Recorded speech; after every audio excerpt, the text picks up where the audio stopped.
It's our good fortune to have with us this evening Dr. Kelvin Warren. Dr. Warren is Associate Professor of African American Studies at Emory University. Dr. Warren has far-reaching interest and expertise, including continental philosophy, psychoanalysis, queer theory, Afro-pessimism, and theology. In addition to numerous articles, his first book, Ontological Terror, Blackness, Nihilism, and Emancipation, was published by Duke University Press. This book is a must-read, providing sharp insights and intellectual argument that enhances our thinking regarding questions of Blackness and being by means of a compelling turn to Black nihilism. Reviewers have reflected on the deep importance of this book, noting, Ontological Terror will be a foundational text of Afro-pessimist thought, even as it exceeds the terms. This is a work of accomplishment. Another remarks, his superb intellectual skills and beautiful philosophizing make this significant work important to a whole generation of scholars. We eagerly await Dr. Warren's next project titled Onticide, Essays on Black Nihilism and Sexuality. Please join me in welcoming to Rice Dr. Kelvin Warren. Thank you so much. Can everyone hear me? It's fine. Okay. So I'd just like to begin by thanking Dr. Anthony Penn for this invitation. I'm very honored to be here to speak with you. And I'd also like to thank Maya Rain for all the logistics and all of her patience with me and getting important forms and all of that worked out.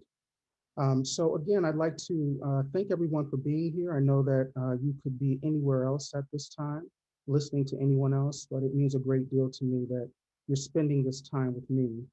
And what I'd like to do today is just to present what might be called a blush of a thought. I have an interest in what I'm calling a philosophy of Black endurance. And it emerges out of what we might call a crisis. There's always some type of crisis, it seems, in Black life. One of the crises that I think that I have observed within my professional career is that it's very difficult to provide the resources of life or endurance after we have so thoroughly decimated theology, mysticism, with post-structuralism and other forms of post-metaphysical thinking. So I guess part of the blush of the thought is what is Black theology in the wake of the destruction of post-metaphysics? What is Black theology within the constraints of thinking imposed to us by the tradition of metaphysics? And how does Black theology deal with that type of epistemic violence? How does it make do with it? So these are major questions, and I'm not, of course, going to get to all of them, but what I'd like to just share is perhaps an entree or an introduction into this thinking. So we can begin with this. The problem of Black existence requires a theology, a science of faith, attentive to the spiritual dimensions of this problem. A science that at once recognizes that, quote, the weapons of our warfare are not carnal, as this Christian scripture avers, and also relies on noetic weapons that are not themselves subordinate or dependent on this very carnality. The problem of Black existence then is that it requires resources that are not of this world or that are other than this world or that undermine the world through its very operation to address a problem that engages or that emerges from an anti-Black world. Put differently, the problem of Black existence is a problem of the spirit. But this problem is often misrecognized as an ontological one. Indeed, ontology displaces spirit within this problem space of Black existence, creating distortions, confusions, obfuscation, and misery. The theoretical and noetic pressure placed on theology is an extraordinary and unbearable weight. It must clear Black existence of its ontological phantasms, hoary relics, and metaphysical idols, while also attending and organizing these weapons that are not carnal, but must intervene in severe carnality, in the carnality of anti-Blackness, a carnality that we might call wickedness in its various formations and iterations of violence. Black existence then is a problem because it is impoverished of noetic infrastructures or thought weapons that can intervene in the spiritual dimension of this problem. Some scholars have given a name to the spiritual dimension of the problem that I am laying out. And such a name might be called spirit murder, or as I've called elsewhere, spiricide.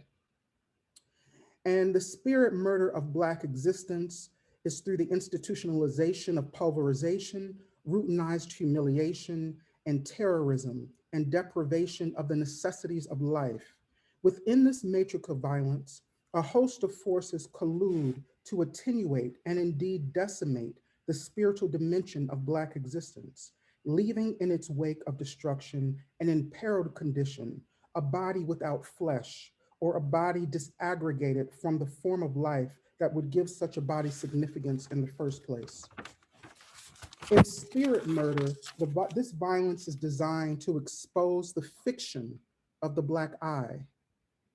It is also designed to expose that ontological narcissism is not a response or a reliable option for Black existence. And after this fiction is so thoroughly decimated by this violence, the spirit is without concealment, without the metaphysical fictions that would buttress it from violence. The spirit, in a sense, is now open, an open target for anti-Black violence. Legal theorist Patricia Williams elaborates on such murder in her article, Spirit Murdering the Messenger, in which the legal apparatus not only normalizes Black death as an inevitable consequence of encrusted stereotypes and destructive policing that also create a self-fulfilling prophecy of sorts, but that, quote, the disregarding of the lives of others that depend on this very regard to survive is a part of this violence. This disregard then is in its exploitation and sadistic enjoyment of a social and political dependence might be called by other names.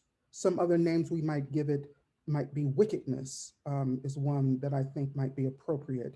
And although this is an archaic term that one might want to question and to put to the wayside, I think that wickedness as a particular naming of spirit murder or spirit side is particularly relevant. The problem of Black existence is that the very conditions of possibility of Black life are weaponized against Black people. These conditions without which life not only loses its form, as Agamben might say, but also its survival constitutes a problem that is registered on the spiritual level. And one might only think of Flint, Michigan, and how water is a necessity of life. Without water, there can be no growth. Without water, it's very difficult to survive. Without water, one only lives for so long under the strain of attenuation. But what we're finding in Flint, Michigan is that even the natural elements like water are weaponized against Black people. So how do you survive when the very conditions of life are weaponized against you so that those very conditions serve to attenuate life rather than allowing for life to flourish? And this is the problem of spiricide, is that those conditions of life are weaponized against that life itself, leaving very few resources.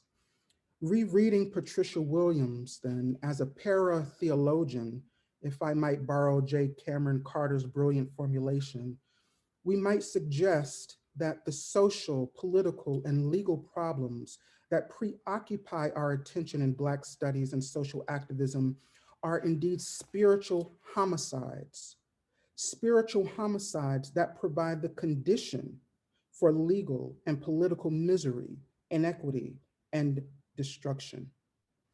Again, what I'm suggesting here is that um, the problems that we are seeing in the world as it concerns Black existence, police brutality, routinized humiliation, poverty, infant mortality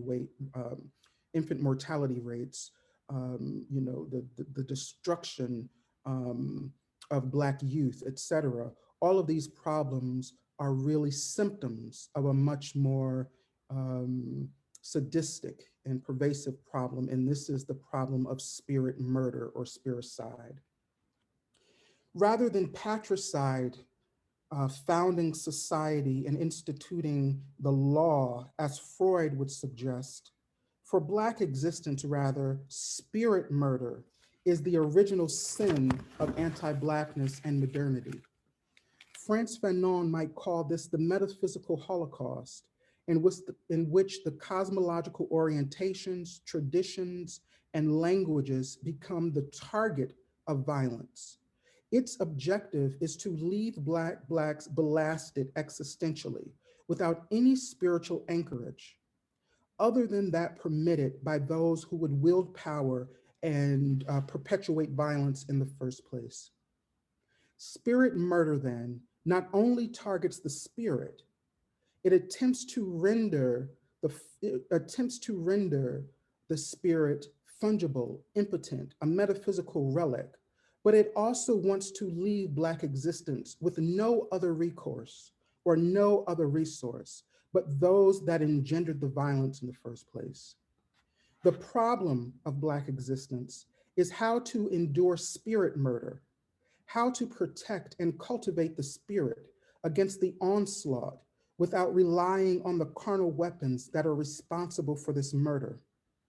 I will give a name for spirit murder's indispensable resource. And this indispensable resource for me is what we might call ontology, or the science of being. But Patricia Williams also provides another aspect of this problematic. She remarks that spirit murder is a system of formalized distortions of thought. She says that spirit murder is a system of formalized distortions of thought. It is here that we begin to see a relation between Black existence, spirit, and thought itself. Such murder occurs through a particular thinking, one that is distorted, anamorphic in its horizon, a distortion that is the condition of possibility for injury and the reproduction of the distortion. Spirit murder, then, is a violence that not only targets the spirit, but it also targets thought itself. It erects a screen of thought through which Black objects are read as always already damned, unworthy, and uninjurable. This homicide is always a doubling, and it reveals that spirit and thought operate through each other, are commingled in a mystical relation that our sciences have not adequately addressed or responded. And this particular commingling has not been, in my opinion, the direct object of philosophy, nor has it been the direct object of Black theology. I would suggest that the distortion is the displacement of spirit for ontology within thought. Let me say this a bit more audaciously. It is the wedding of thought and being that is responsible for spirit murder. It is a homicidal pairing, one that exhausts thought and deprives it of its mystical resources, such that thought becomes a sort of cruelty of being. The problem of Black existence is that thought itself must free itself from being, not just an anti-Black conflation or not just an anti-correlationism, as contemporary French scholars like Melisot might advocate, but that thought, once enslaved to being, no longer can do its work. And the work that thought is to do, in my opinion, is the organization, preparation, and representation of spiritual resources. So again, once thought is enslaved to being, it can no longer do its work. And its work is the organization, preparation, and representation of spiritual resources. Returning thought to spirit must be the aim of any theology attentive to Black existence. But such an aim has not has been neglected and unfortunately has been displaced by our preoccupation with being itself. Practitioners of Black theology, and I will just name a few of them here, although I might say that this is not a wholesale indictment of Black theology, but I think just a particular problem that I've noticed in some reading of it. And some of these theologians espouse what the theologian Johannes B. Lotz has argued, that, quote, the forgetting of being leads readily to the rejection of God and to atheism. So again, there is a particular understanding, a theological understanding, and it's expressed by another theologian, not in the tradition of Black theology, Johannes B. Lotz, that would argue that the forgetting of being leads readily to the negation of God and to atheism.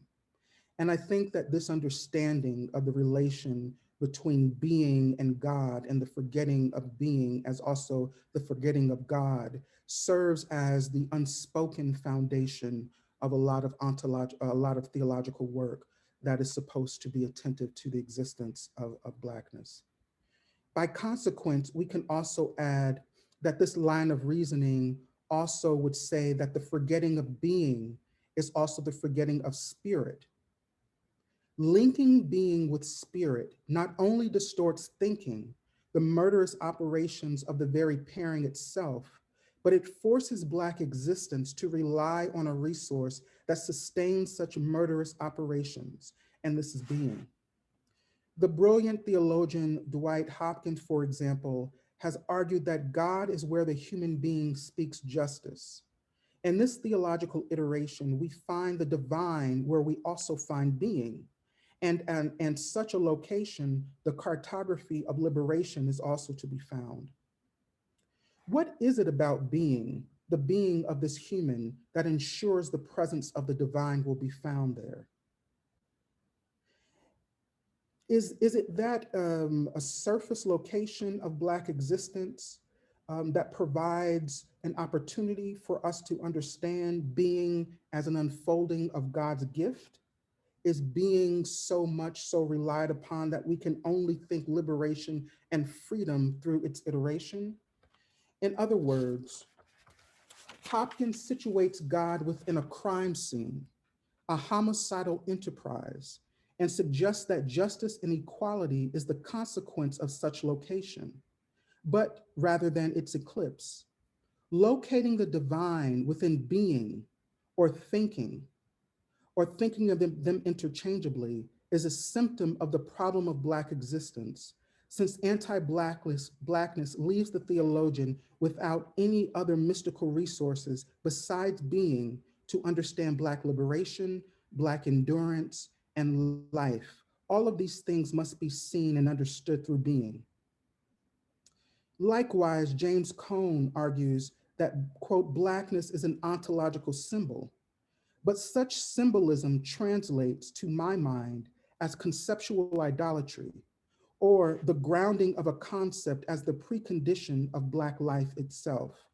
Ontology, then, is the philosophical symbol of idolatry, and so it subordinates God to the logic of being, and by consequence, it decimates the spirit and spirit work.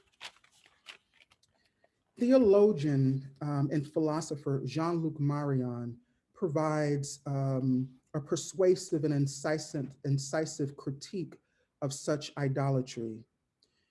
Read through Heidegger's corpus, Ontotheology, as the metaphysical reduction of God to the concept, establishment of this concept as ground, and entrapping God within the logic of cause as first cause, begins this idolatrous move in modernity. The metaphysical cause of God as ultimate ground provides the condition for thinking itself. So from Descartes to Heidegger, I think as Marion would argue, thinking is aligned with being because such thinking is anchored in being itself. The consequence of this is that God has become subordinate or enslaved to being. And it is if the only way we can think God is to think being. So for Marion, he asks, if we can think God outside ontological difference and what such thinking might entail. This is why, for Marion, theology has lost its way.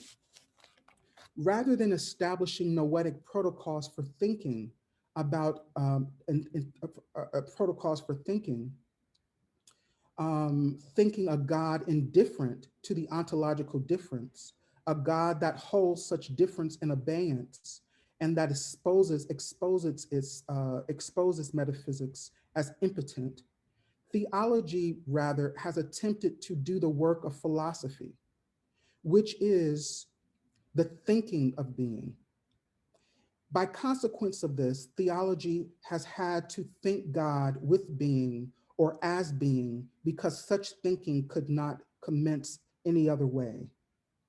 Thus, the conceptual infrastructure of thought has become an idolatrous temple, one in which preachers, intellectuals, theologians worship at the altar of being, as it is the ultimate resource for any discussion of God, or for any discussion of the being of the human, or by consequence, any discussion of Black liberation or the endurance of Black existence, because it is so tied to being as divine resource. This for me explains for me explains the political theologian in particular with his or her desire and hope finally implanted in the political organization of life, since politics is called upon to do the work of being, to enable the happening and the unfolding of being in its place. Jean-Luc Marion also wants to understand what he calls the unthinkable, or the gap between a God without preconditions and a conception or any conceptual restraints, and the idol of thought enslaved to being. This gap, this gap is unthinkable for him, but an unthinkability that must be pressed into some type of thought. And this sounds like a very impossible project or an impossible enterprise. But for me, this is why theology, in particular Black theology, is absolutely necessary, because it is perhaps the only field that is capable and that has the vocation of pressing the unthinkable gap between a God unconstrained by metaphysics and being and the idol of being into something that can be thought. A Black theology must render thought unrecognizable. It must disform thought, release thought from metaphysics and ontological concepts, forms, and allow the spirit to, quote, move upon the water. This thinking is to provide the noetic waves of uncertainty and impasse. Within these waves these waves of uncertainty and impasse, when spirit moves upon these noetic waters, we then find the space to reconstruct thought as the practice of the spirit. And I would say that it is in these noetic waves of uncertainty, of unthinkability, or what Saidiya Hartman would call the unthought position of Blackness, that we should locate or can locate the divine, rather than locating the divine in the cartography of being, the human being, or the universality of being, or human rights, or equality, or justice that is also a kind of stand-in for being, rather than constantly returning to this arid ground of being. Why not return to the mystical water that the spirit moves upon? And within this water, these noetic waves, to reconstruct thought and also reconstruct Black existence. Thus, our reliance on the human being as a solution to the problem of Black existence just reproduces forms of spirit side, rather than providing a solution to the problem of Black existence. Practices of theology, practices of thought attentive to Black existence, to the extent that they are grounded in being, to the extent that they are grounded in what I'm considering a form of idolatry, just exacerbates the problem of spiricide rather than providing a way out or an exit or any hope. And so, for this reason, we must look to other resources to understand Black endurance within spiricide. It is time for us to release ourselves from the violence of being, from the violence of this captivity and imprisonment, and to think about existence otherwise.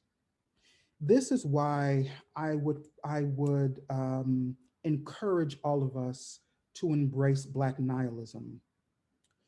And Heidegger understands, or at least described, nihilism as a condition of the forgetting of being. Now, I know that there are other traditions of nihilism that we can discuss, but I want to focus here on at least a Heideggerian understanding of nihilism as a condition of the forgetting of being and a kind of entrapment in metaphysical violence. And it is in a condition where being is forgotten and metaphysical violence through its schemes of and operations and calculations of objectifications and refounding itself through its ground, its vacuity, the vacuous ground of metaphysics. It is this condition that Heidegger wanted to ward us against, or it's a condition that Heidegger wrote in hopes that we can move out of a particular nihilism and remember being. For me, remembering being is not a possibility for Blackness. It's not a possibility for Blackness because Blackness has been written out of being. It's not a coincidence that when we read Heidegger's corpus, we find that when he discusses the African is not Dasein. It's not the being there. It is not the being for which remembering being is a solution to the problem of nihilistic misery. But the African, the Hottentot, as he would call the African, becomes primitive Dasein. Why might Heidegger need the word, the prefix, or the word primitive to describe Dasein? What is it about the African that requires the deployment of primitive in order to distinguish this Dasein from the European Dasein?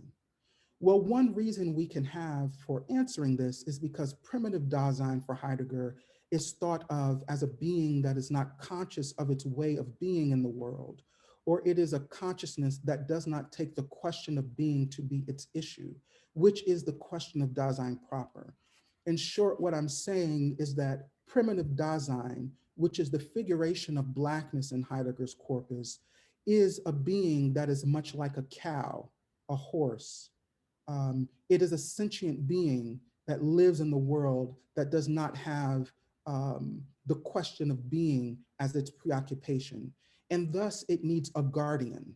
So this is why Heidegger calls Europeans the guardians of being, because it's Europeans that are tasked with the guardianship of freeing the world of metaphysical misery and the nihilism that would consume it.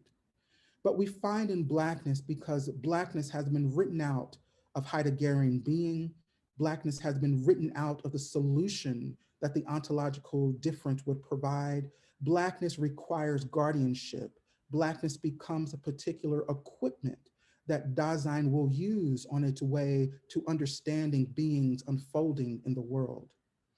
Once Blackness has been written out of the ontological or the phenomenological analytic of Dasein, and Blackness just becomes some existence that is not conscious of its way of being, we might think that perhaps if ontology is not the way in, perhaps the ontic is the way in. So if we then turn to the metaphysics, if we turn to those metaphysicians that Heidegger has critiqued, we know that Blackness has also been written out of that. So Blackness is written out of reason if we return to Kant. Blackness is written out of the movement of spirit if we turn to Hegel. Blackness is trapped in immanence. Blackness cannot transcend or educate. The metaphysical iterations of being that would be the other alternative within the ontological difference. Blackness is also written out of that. What am I saying here? The condition of Black nihilism is a different condition of nihilism than European nihilism. The condition of Black nihilism is not only that Blacks are written out, it's not only that Blackness and being are not together or linked together because of forgetting. It's that Blackness is written out of even the solution of remembering being. And Blackness is also a problem metaphysically on the register of the object or the foundations of being that have been brought to us, even through the names of God, God as the first cause, God as the foundation, through the Hamitic curse or things like that. We find that even those metaphysical reiterations of being, Blackness is still a problem for it. So what I am arguing is that Black metaphysics, Black nihilism, not only exposes the fact that that being is not a resource, a reliable resource for Blackness, and it never has been. And any project that wants to ground itself in being, whether we call that grounding human rights, justice, equality, etc., all of those projects are just fantasies. Fantasies that once and for all, we can finally link Blackness to being. This, I say, is a harmful fantasy. So the role of Black nihilism, at least as I conceive it, is to disabuse us of our ontological fantasies. It is to say that we no longer need to be enslaved to the reproduction of being. We no longer need to worship and serve the idol of being. We no longer need to think of Black life, Black freedom, Black endurance, Black existence as a consequence of the resources of being. Once we are freed from the resources of being, once we are freed from the captivity of being, we are free to think of Blackness with the spirit. And this, for me, is what Black nihilism does. You know, there is, and I said in my abstract, there's a colluminous understanding of Black nihilism, that it's the boogeyman. You know, Black nihilism does not provide any condition or possibility for hope. Black nihilism is completely hopeless. And the kind of visceral affect to Black nihilism, and I would say, and I would add to this Afro pessimism, the visceral reaction to Black nihilism is that it is hopeless, and that any Black existence or any good philosophy worth its salt cannot tether itself, cannot endorse a philosophy of pure hopelessness. My argument is that that thinking about Black nihilism neither understands the violence of being, nor does it understand the unique hope that Black nihilism provides. Because the hope that Black nihilism provides is that it leads us toward the spirit, because it decimates all other alternatives. And I said that this is a clearing. It clears Black existence from metaphysical and ontological debris. Rather than distorting Black existence, rather than distorting the problem of Black life as a problem of being. What do I mean by this? Rather than constantly thinking about police brutality, rather than thinking about Black infant mortality, rather than thinking about Black incarceration as problems of being, that the Black is just not recognized as a being. That if the Black is just recognized as a being that also has humanity, that a humanity that can ground itself in the universal resources of being, then we'll somehow achieve freedom. Then we'll somehow provide a solution to the problem of anti-Blackness. This to me is folly. This to me is a conceptual error. It's not only a conceptual error that just has reproduced misery and cannot stand to the historical record, but it's also a conceptual idolatry that forces and enslaves us to constantly turn back to the very resource that is the reason for the very crisis that we are trying to fight against in the first place. And this is the double bind of spiricide. It at once wants to destroy Black spirit, and it wants to posit being as the only solution to the problem of the destruction of the spirit. It's time for us to disabuse ourselves of this fantasy of being, that being somehow has any spiritual resources for us. And in closing, this is why I turn, at least as an interlocutor, to Jean-Luc Marion, not because I'm so much interested in disproving the existence of God through metaphysical proofs and all of that. That's not so much my concern, but I'm very much concerned with the operations of the spirit and the operations of divine as a mystical resource that Blacks have relied on in order to endure spiricide. And let me say it this way, very often, sometimes in just in my life, I think about how did Blacks survive and endure a lynching? If Blacks were to leave their home and they see a Black body mutilated, burned, castrated, it has just been the target of unchecked white sadism and terrorism, how do Blacks survive that? How do you go to work knowing that at any moment, at any time, at any place, your body might be strung up on that tree? How do you send your children out into the world, into school, knowing that they might not be back, they might not return to you, that their body parts might be pickled in jars in stores?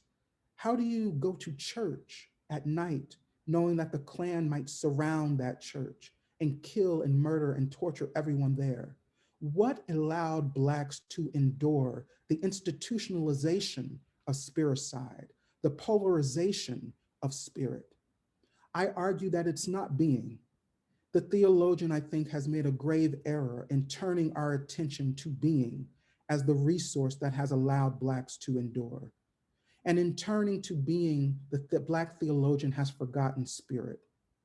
Black nihilism would urge Black theologians to put down their ontological idols, to stop serving the idol of politics, the idol of justice, the idol of redress, and to reinvest its noetic and thought work in the spirit. So the question that I have that's not defined, that is still percolating, that's still a blush of a thought, is what does such thinking entail when it is reunited with the spirit? What type of life, what type of Black existence is able to endure once we reunite Black thinking with spirit rather than constantly reuniting Black thinking with being? It leads us to an abyss because in our metaphysical world, we think through being. And so thinking without being becomes somewhat of a terrifying enterprise for us. And if we are to think the spirit, the divine, God, without being, without the only resource that an anti-Black world leaves us to even comprehend or apprehend the divine, then it becomes a crisis of thinking. So what I am arguing, or what I am thinking about, is that Black nihilism wants to at least provide the way. It wants to clear out the noetic, the metaphysical and ontological distractions. And it wants to provide a clearing of that ground so Black thinkers can think with and through spirit. It can harness that resource that ancestors, that the African sacred sciences have for centuries, has for decades relied on to survive. In closing, what might reunification of Black thought with spirit entail? What miracles, what wonders, what avenues, what operations might such a reunification provide? It is my hope that Black nihilism, as an iteration of spirit work, as an iteration of thinking Blackness with spirit, is perhaps the only hope that we have in an anti-Black world. And thank you for your time, and look forward to your questions.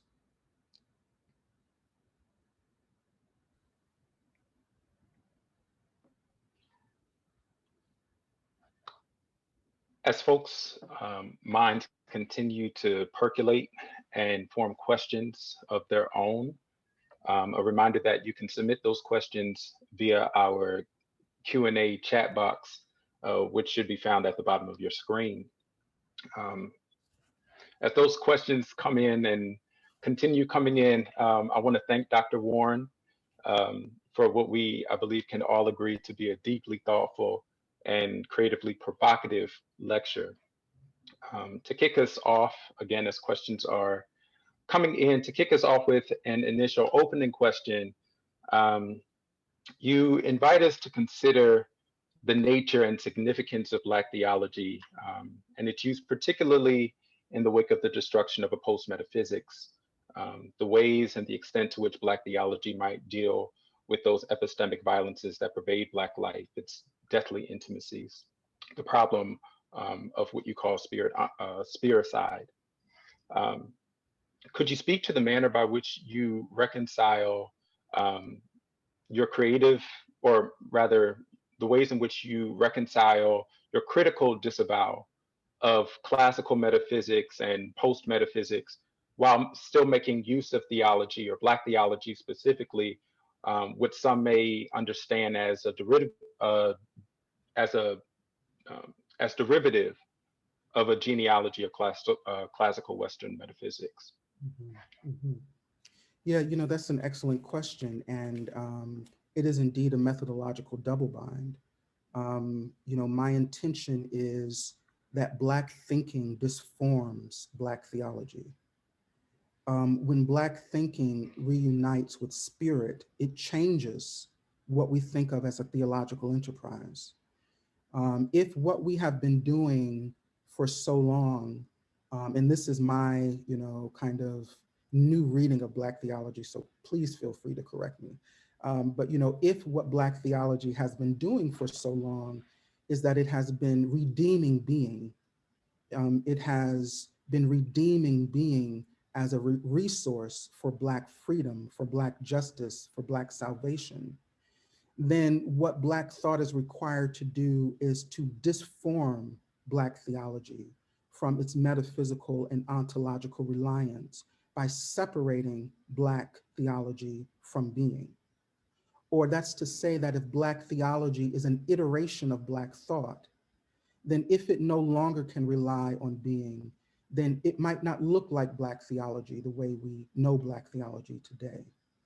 So my hope is that, Black thinking, once Black thinking commences, and again, for me, Black thinking is the reuniting of um, Black thought with spirit.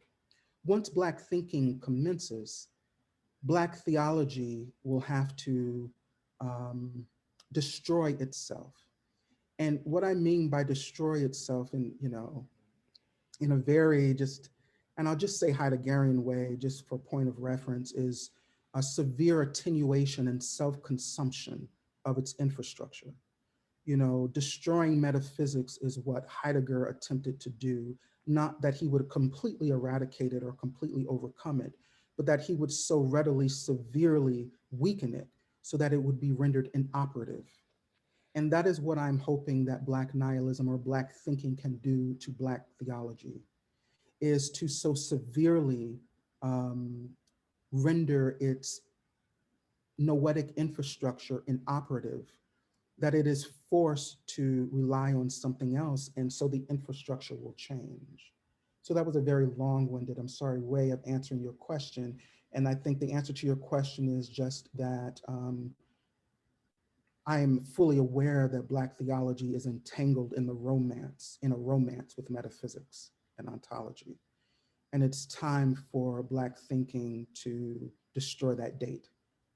That date is no longer working for us. And once we destroy the union, the consummation of Black theology with being, we're left with a deformed theology. I am not certain what that looks like, but I'm hoping that all of you can help me.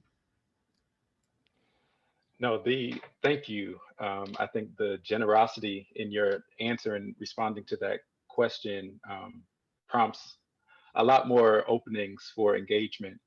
Um, but we'll turn now to the questions that are coming in.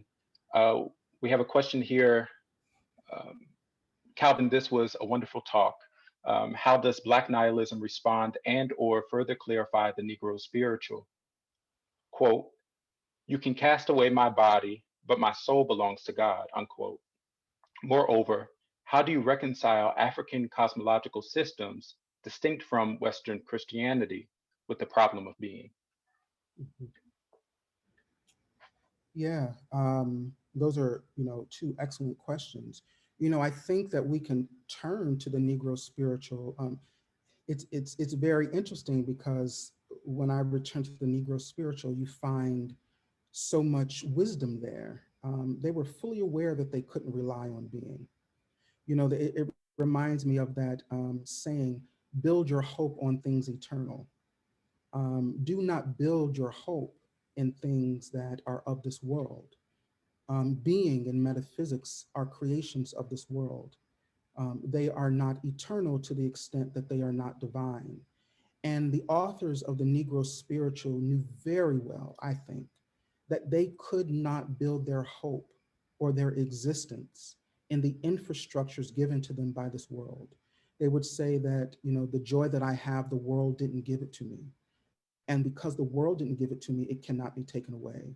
Another translation of that is that the joy that I have is not subordinate to being. And I do not have to serve being in order for my joy to remain. So I have a joy that is independent of the anti-Black violence of being. And this joy is a resource that I can rely on to survive spiricide. So in short, the Negro spirituals, I think, if we return to them and read them critically, I think that they show us that the Africans in the New World knew very well that they could not and very often did not have to rely on these resources. And that is to fold into the second concern of the question, which are the cosmological resources that are not dependent on metaphysics and its ontology. The African resources are what many have called the African sacred sciences. And I would say that you're absolutely right, that there are other cosmological orderings of existence that are not predicated on metaphysics or ontology, that Blacks have historically, through the archive, grounded their existence in order to survive spiricide. One question I think following maybe Charles Long, if I understand some of his brilliance, is that, you know, as long as Black theology continues to rely on anti-Black signification and language and concepts, one language and signification being itself, that the cosmological anchoring that provides the resource for Africans in the archive will never be understood. So in short, I would say that part of Black nihilism, once it clears the noetic ground of metaphysical and ontological fantasies, would provide now an opportunity for us to return to these sacred sciences, whatever the sacred sciences are, and to understand how Blacks have anchored their existence in them. Dr. Warren, would you say that there's some relation between how your thinking spirit and the way that Marlon might want to think something like givenness Mhm, or Marian, mhm, sorry. mhm, mhm. Yeah, I think, within the gap that I was talking about between God that is, not restricted by metaphysics and its resources, and the idol of the concept, the idol of being, Marion would place charity within that gap. And as you know, that charity gives itself. It is a gift that always already has given itself. And for Marion, this is the hope of glory, as it were, that one can rely on the gift, the givenness of charity, rather than the idol of being, and what Heidegger would say, the givenness of being. There is a gift that supersedes it, or a gift that is the precondition for any givenness of being as such. And I would say that I appreciate and I think that I follow and agree with charity as something that could be placed within that gap. I think also within the tradition of African religion, spirit work is very often um, deployed as a way of dealing with the very gap itself. So, in short, I would say that my idea of spirit is definitely in alignment with Marianne's idea of the gift of charity, or charity as God that gives himself as always already having been given. The question that I might have then is, if we think of spirit as a gift, as a givenness, how does that givenness manifest in Black thought? What are the operations of the gift of the spirit within its noetic manifestations and iterations? So those are part of my preoccupations and thinking alongside Marion. I believe we may have time for one more question. If we can fit more in, we'll do that. I'll keep my This answers next short. question, no, this is wonderful. This next question, Professor Warren, thank you for your lecture. Would you speak more to the abyss that Black thinking without being humanism or the human invokes? Or as you say in the coda to your book, the both, quote, terror and majesty, unquote, of this abyss? Yes, it's the abyss that for me is another way of saying the abyss is to call it the unthinkable, right? It's the unthinkability that I was trying to sketch out between God, the spirit, and the idol of being. It's an abyss because there is no certainty to its resources. And by certainty to its resources, I mean it cannot be pressed within the metaphysics of certainty. It cannot be pressed within the science of phenomenology or all of the other philosophical or theological resources that we use to make sense of our thinking. So this for me is the spiritual dimension of the abyss that Frantz Fanon, I think, alongside David Marriott, had led us to. For Frantz Fanon, and I will read Frantz Fanon through David Marriott's magisterial work on Whither Fanon. For him, that abyss was, I would say, a kind of ontological and phenomenological abyss, and that we do not have certainty of what the Black is. The Black is an achievement that is without end. We do not know what the Black is. We do not know if the Black is consigned or condemned to live as white, then what is Black at that moment? It brings us to a phenomenological or existential abyss because we do not have the resources to understand this Blackness. And this is why, Fanon might call the condition of those who have to live within this abyss the wretched or the condemned. But I would say that within a condition of wretchedness and condemnation, there is also salvation and there is also hope.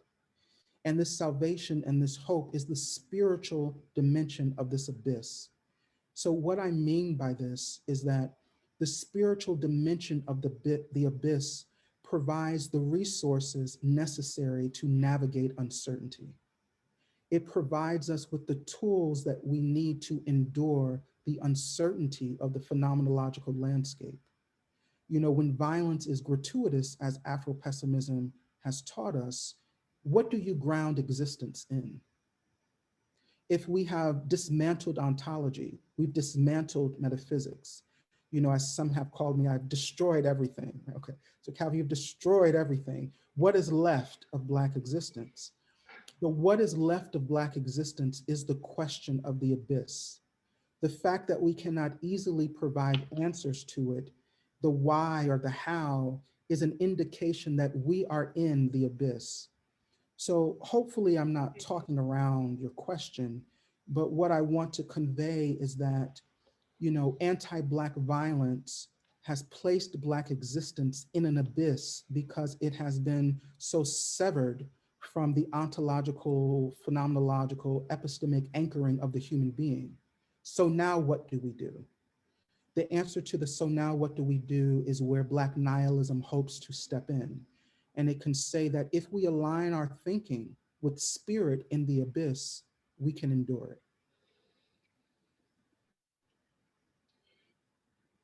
There's so many brilliant questions still left, and I believe we have time for one more. So I'm challenged with finding um, the appropriate one. Um, let's go with this. Thanks, Dr. Warren, they say. Would your mysticism imply an abolition of identity? An abolition of identity. You know, that's interesting. You know, I don't believe that, I guess I'm uncertain of what abolition would entail here, but, you know, I'm not as concerned with the abolition of what perhaps Victor Anderson, if I'm understanding it, would call it the abolition of ontological Blackness. You know, when ontology is reduced to identity, it becomes just a kind of metaphysical mind game or metaphysical enterprise. Whether we abolish identity as a metaphysical iteration of ontology, or we abolish ontology without identity, without the preconditions of metaphysics, we are still left with the problem of being. So for me, it's not a question of abolishing identity. If I understand abolition as perhaps a severe dismantling or rendering inoperative the infrastructure of being, then I would say that we need to abolish being itself. And how do we do that is the question. And if we abolish being, what are we left with? For me, this is the great question of Black existence, and it's the great question of Black philosophy, if Black philosophy still exists after post-metaphysical destruction. And it is, for me, the unique question of Black theology, is to answer that question. After we have abolished being, if we can no longer build our hopes and our dreams and our liberation and our salvation in the resource of being, what is left for Blackness after the abolition? And I would say that for Black theology, part of the answer is to dive into the abyss, an abyss without being, and to discover the spirit. And it's to discover the resource that our ancestors used to get through the Middle Passage. They got to the other side. They didn't get to the other side because Heidegger gave them being. They didn't get to the other side because, you know, they stood in a line for 20 minutes and voted, right? They didn't vote themselves into existence. Right? They got on the other side because of a mystical resource. And it's that mystical resource that I think is the proper aim of Black theology. And I think Black theology has lost its way. It has so invested itself in redeeming being that it's forgotten the mystical resource that's allowed us to survive. Well, for the time that we have, I believe that will be the last question. Again, thank you so much, Dr. Warren. I'll pass it now to Dr. Penn. Thank you to Maya Rain. Thank you to Deanna Daniels. Thank you to Hassan Henderson Lott. And of course, thank you, Dr. Kelvin Warren, for joining us and offering such a compelling and challenging lecture. Thank you all for joining us this evening. This ends our program. Please stay safe and enjoy the rest of your evening. Thank you.